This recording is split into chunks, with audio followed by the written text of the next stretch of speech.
തിരുവോണം നക്ഷത്രത്തിൽ ജനിച്ച വ്യക്തികൾക്ക് പൊതുവേ 5 വയസ്സ് വരെയുള്ളതായിരിക്കുന്ന കാലഘട്ടം ബാലാരിഷ്ടതകൾ നിറഞ്ഞ സമയമായിരിക്കും. അതിനുശേഷം ഒരു 30 വയസ്സ് വരെയുള്ളതായിരിക്കുന്ന സമയകാലഘട്ടം ഗുണദോഷ സമ്മിശ്രമാണ്. ഈ കാലഘട്ടത്തിൽ വിദ്യാഗുണം, തൊഴിൽപരമായിരിക്കുന്ന അഭിവൃദ്ധി, വിവാഹഭാഗ്യം തുടങ്ങിയവ ഉണ്ടാകാമെങ്കിൽ കൂടി യാത്രാക്ലേശം, മനോവിഷമത, ബന്ധുക്കളിൽ നിന്നുമുള്ളതായി വേർപെട്ട് അന്യദേശത്തിൽ കഴിയാനുള്ള സാഹചര്യം തുടങ്ങിയവയും അനുഭവമാകാം. 30 വയസ്സ് മുതൽ 46 വയസ്സ് വരെയുള്ളതായിരിക്കുന്ന കാലമാണ് ഇവരുടെ ജീവിതത്തിലെ ഏറ്റവും സുവർണമായിരിക്കുന്ന കാലഘട്ടം.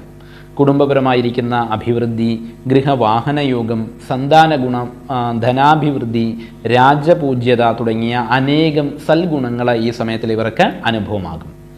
ശേഷം 65 വയസ്സ് വരെയുള്ളതായിരിക്കുന്ന കാലഘട്ടത്തിൽ സാമ്പത്തികമായിരിക്കുന്ന നേട്ടങ്ങൾ ഉണ്ടാകാമെങ്കിൽ കൂടിയും ആരോഗ്യക്കുറവ് നിമിത്തമായിട്ട് ക്ലേശങ്ങളും അനുഭവമാകാം. 65 വയസ്സ് മുതൽ ശാന്തപൂർണമായിരിക്കുന്ന ജീവിതം നയിക്കുവാൻ പ്രത്യേകം ശ്രദ്ധിക്കണം. തിരുവോണം നക്ഷത്രക്കാർക്ക് പ്രതികൂലമായിരിക്കുന്ന നക്ഷത്രങ്ങൾ ചതയം, ഉത്രട്ടാതി, അശ്വതി എന്നീ നക്ഷത്രങ്ങളും അഷ്ടമരാശിക്കൂറിൽ ഉൾപ്പെട്ട നക്ഷത്രങ്ങളായിരിക്കുന്ന മകം, പൂരം, ഉത്ര നക്ഷത്രത്തിൻ്റെ ആദ്യ കാൽഭാഗവും പ്രതികൂലമായിരിക്കുന്ന നക്ഷത്രങ്ങളാണ്.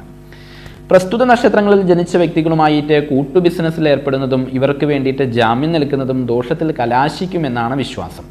ഈ നക്ഷത്രക്കാരുമായുള്ളതായിരിക്കുന്ന കൂട്ടുകെട്ടും അത്ര കണ്ട് ഗുണപ്രദമല്ല. ഈ പറഞ്ഞ നക്ഷത്രങ്ങളിൽ ശുഭകാര്യങ്ങൾ ചെയ്യാതിരിക്കാനും തിരുവോണം നക്ഷത്രക്കാർ പ്രത്യേകം ശ്രദ്ധിക്കേണ്ടതാണ്. ഒരു വിഷയം ഇവിടെ പ്രത്യേകം പറയട്ടെ, വിവാഹ ചർച്ചാ വിഷയം ഇതിൽ നിന്നും വിഭിന്നമാണ്. അത് പ്രത്യേക ഒരു ജ്യോതിഷിയുടെ സഹായം തേടിയിട്ട് വേണം തീരുമാനിക്കുവാൻ.